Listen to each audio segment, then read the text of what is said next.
It was a very, very poor 3-2 defeat to Galatasaray, and what could have been, I think 3-2, it's fair to say, flattered Tottenham yesterday.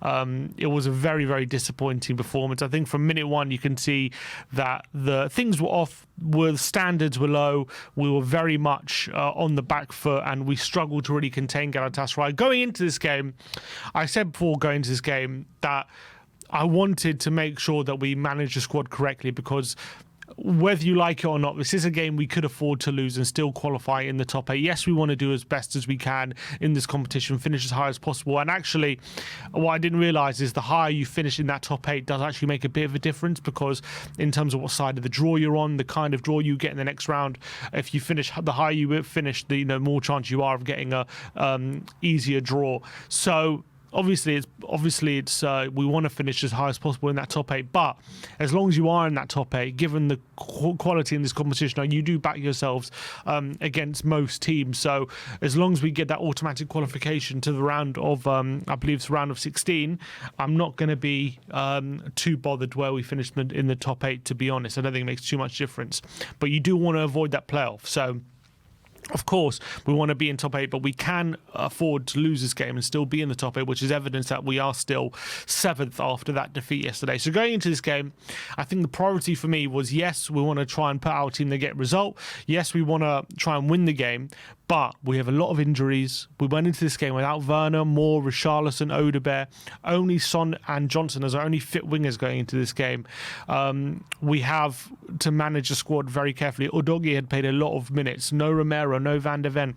It was always going to be very, very difficult, even with putting out a full strength team. It was always going to be very difficult to contain this Galatasaray side. And for me, personally, the priority was always Sunday with Ipswich, knowing that a win could really put us in a good position in the league going into the international break. So looking at the lineup, I wasn't surprised that we had, Gray, Bergvall, Lankshear all starting. It didn't shock me that we decided to change things up, because we have to manage the squad. Now, for Galatasaray, this was like a cup final for them. It was a very, very big game. You could see before the game, a lot of players were talking about their excitement, the Galatasaray players for this game. A lot of players were talking about how big this game was. Sanchez as well, facing his old club.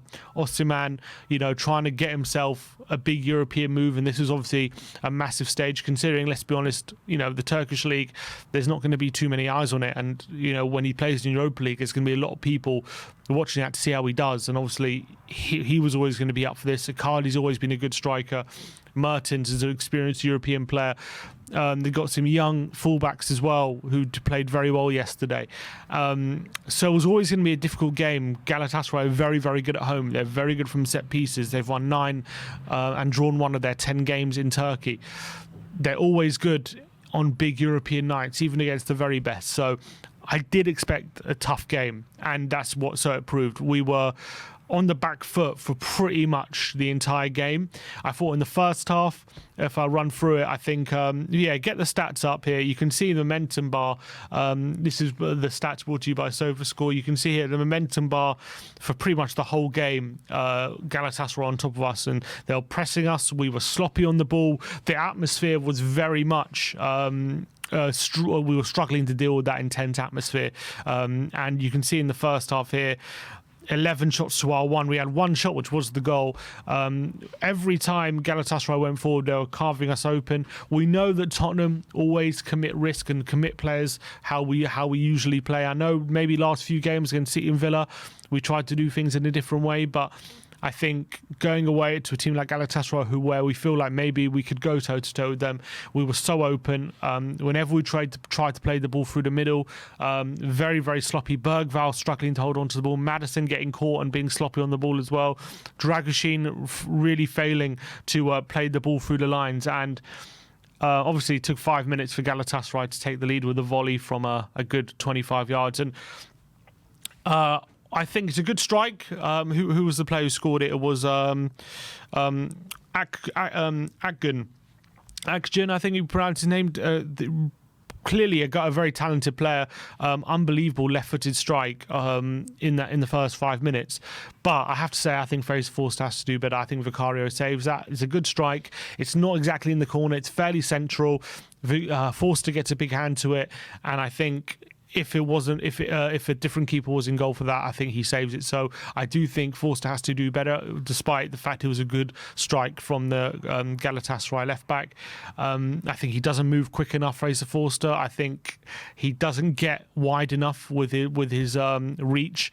I just think Forster, in this game, I'll go when we're going to play racing, so I'll get into it, but I think he could have done better with the goal, to be honest. We did equalise fairly soon after, only 10 minutes, and maybe, gave us a full sense of how in the game we were, because Galatasaray after that obviously created chance after chance. But you can see in this first half, 11 shots, 1.5 XG, 4 big chances for Galatasaray.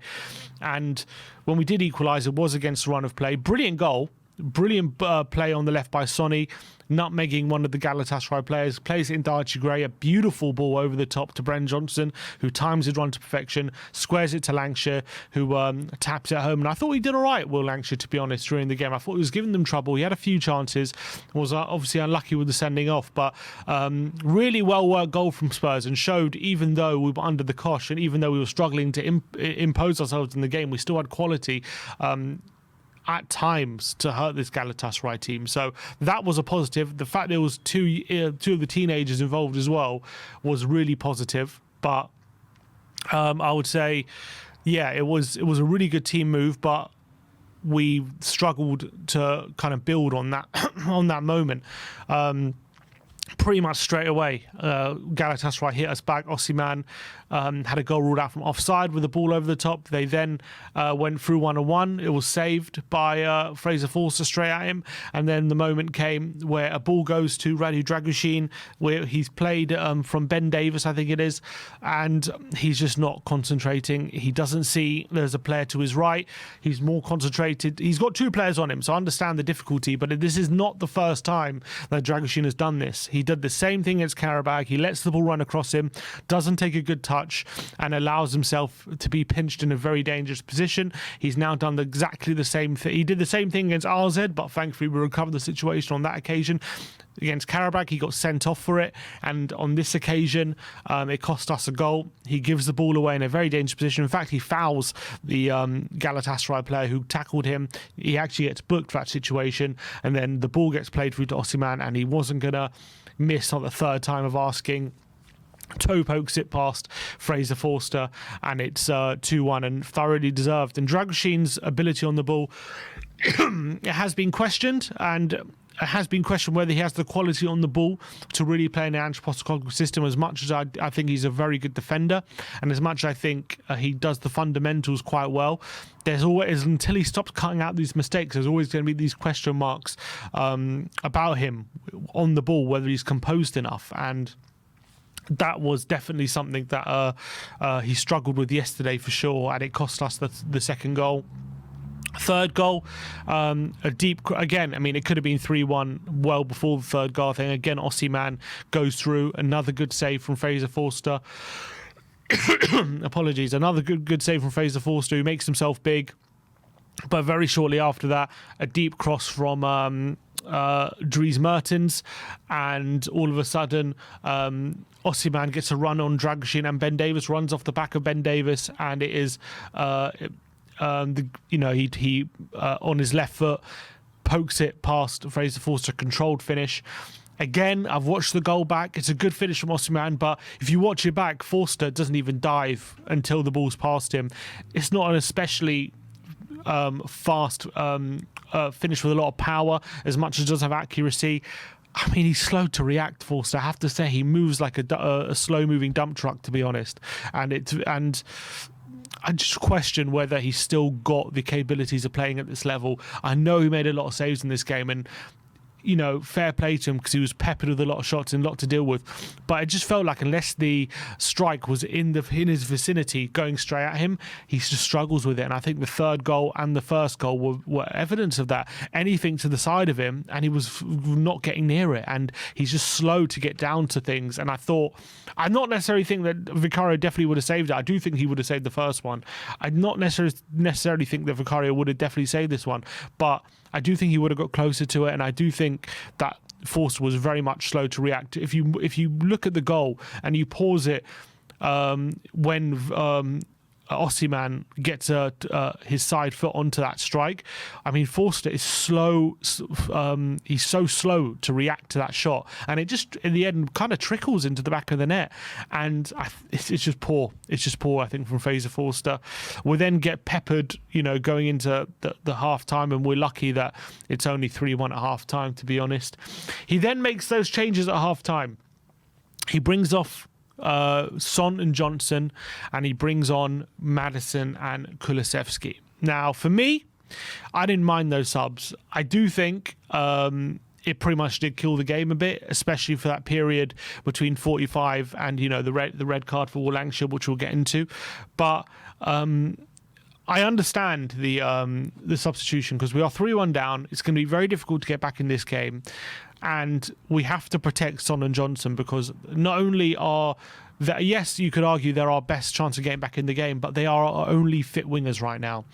We can't really afford to get them injured for future games, and this game is going to be very difficult from where we are to get back into this game. We're struggling to impose ourselves, but we're not playing well with the ball at our feet. We're giving the ball away sloppily. We find ourselves 2 goals behind. Yes, it's important to try and find yourselves back, try and find a way back in the game and try and find points from somewhere, but I think we have to also acknowledge that we've got future games coming up. If we keep Son and Johnson on the pitch and they get an injury, it leaves us very, very short going forward. Because we got Johnson, we got Odegaard and Richarlison with long-term injuries.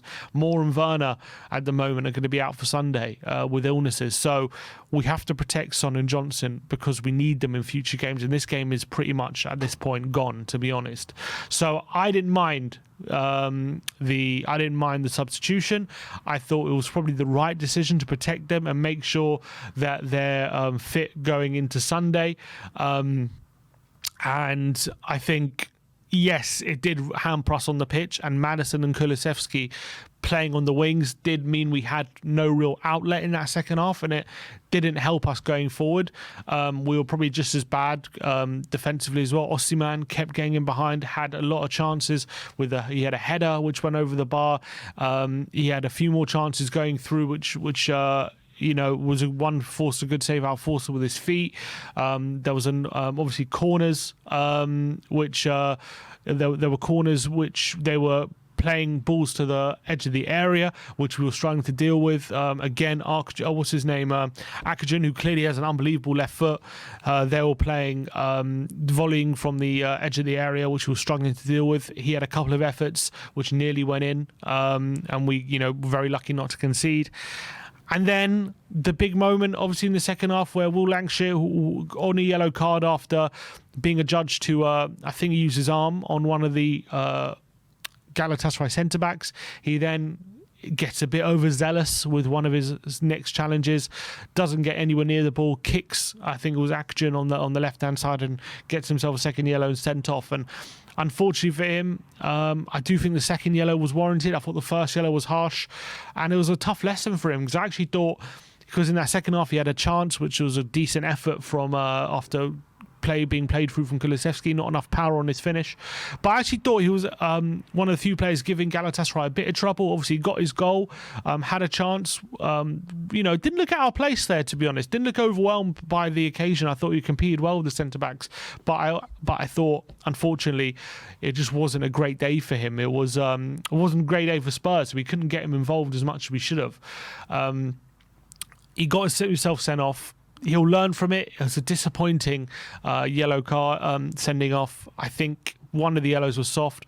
The second yellow probably warranted. But after scoring his first goal for Spurs, first professional goal, to be sent off like that in a big European game will be disappointing. But I was encouraged enough by his performance to tell me that keep your head up, and there's going to be a lot more game time for you and a lot more opportunities to impress, because he got his goal in a tough atmosphere, good movement from him for the goal, and at least it shows his willingness to be up for the fight and get his stick his foot in, and he'll have to learn about being overzealous and maybe being a bit too energetic, but I think there are a lot more positives than negatives despite the red card for Lankshear yesterday.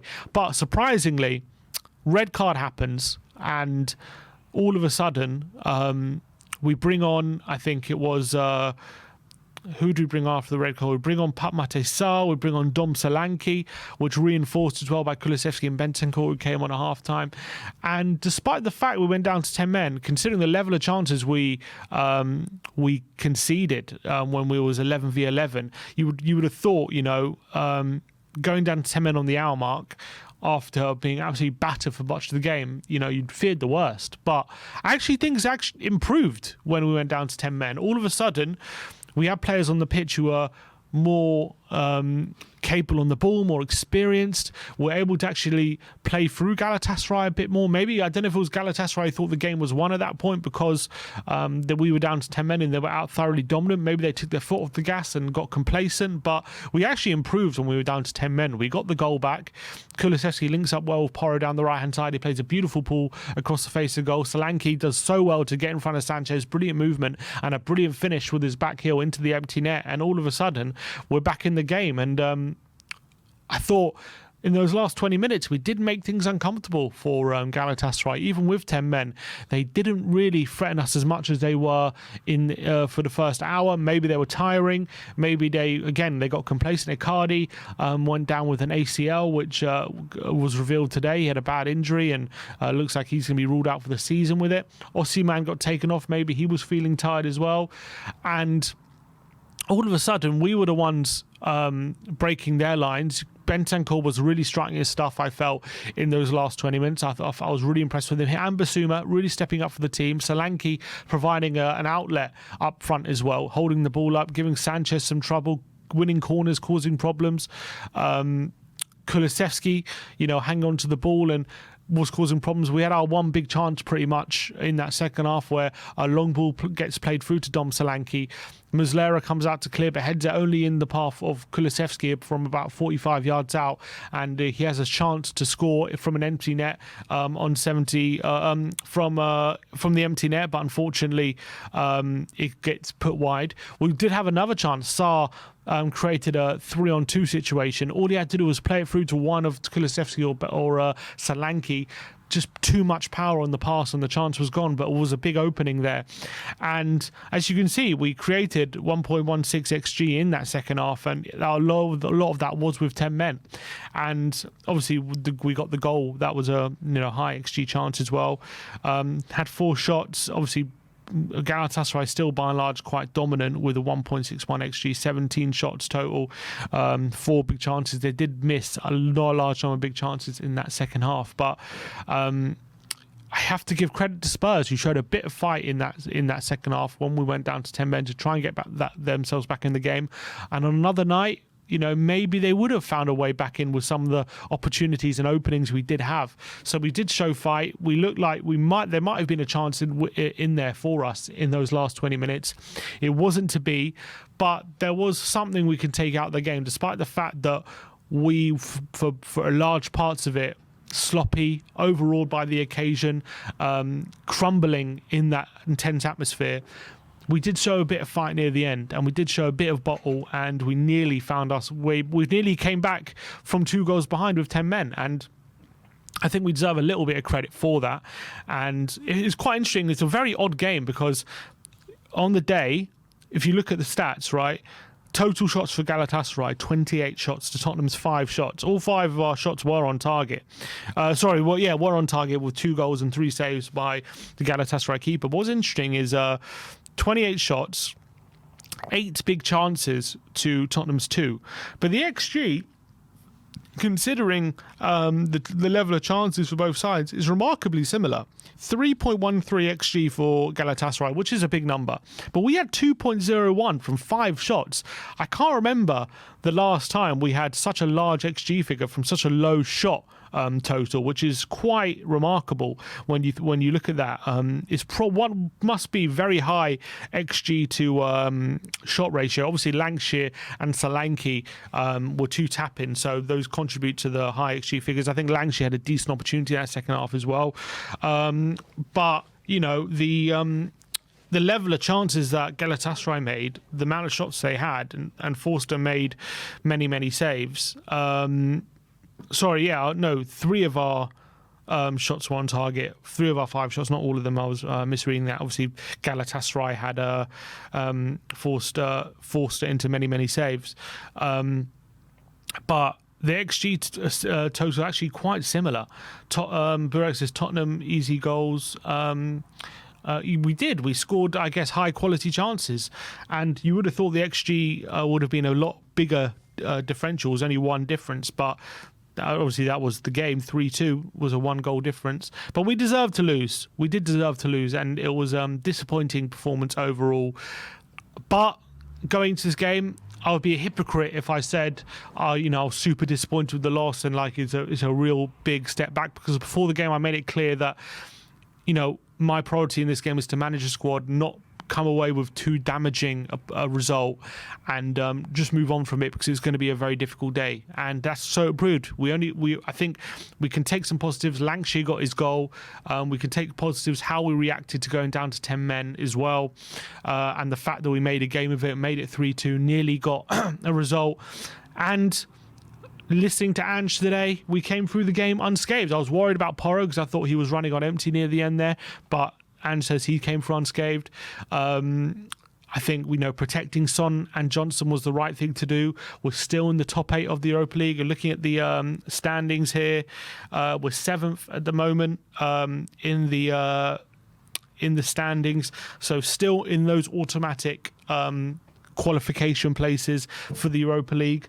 So for me, it's not too damaging defeat. It's one of those you got to take on the chin and move on. I don't think it changes too much for me personally. The worries, I guess, Dragoshin at the back, he looked really out of sorts and couldn't play on the ball. Big reason why we were giving up a lot of chances. Bergvall definitely looked out of his depth and got overruled by the occasion. I'm a big fan of his, and I'm one who I think I think this season he's come under a lot of unwarranted criticism for some of his displays. I actually think he's been pretty good for an 18-year-old by and large this season, but yesterday it was terrible. There's no sugarcoating it. It was a poor performance from him, and he couldn't keep the ball. He couldn't find his teammates. He crumbled a bit, but it's a learning experience, so hopefully he'll take away things from that. I thought Lankshear was a positive despite the red card. He'll be disappointed with that, but I thought he got his goal and proved a bit of a handful for the Galatasaray backline. And at times when we got the ball, when we did get the ball in the final third, he looked dangerous and looked like he could do something. So he was a positive. Maddison, disappointing. And I think the overall performance was disappointing. But as I say, thankfully, given the new format, not too damaging, still leaves ourselves in a strong position going into the rest of the Europa League games halfway through. We're still in the top 8, which you need for automatic qualification. And I think we can brush ourselves down, dust ourselves off, and move on from this game. It was always going to be our hardest game in the group stage as well. I think we all earmarked this game as probably the game where we would struggle the most, and the game where, if you pointed to one game in our Europa League campaign where you felt we were probably going to drop points, everyone probably would have pointed to this one. And so it proved. So we managed the squad, rested the players. I do think if we had a full-strength team out there, it would have been a different story, because I do think Bentancur and Basuma came on and made a material difference. Bentancur came on and made a big difference. I do think if it was played at our place, it could have been a different story as well. But it's just something we're going to have to take on the chin and learn from. But I don't think it's something that is too damaging to our Europa League campaign or our season. And thankfully, the players on Sunday will be available to really make an impact. If we can win that game, I think this game will be quickly forgotten. So that is the match review. That is my thoughts on the Galatasaray game. I don't think it's too damaging for us.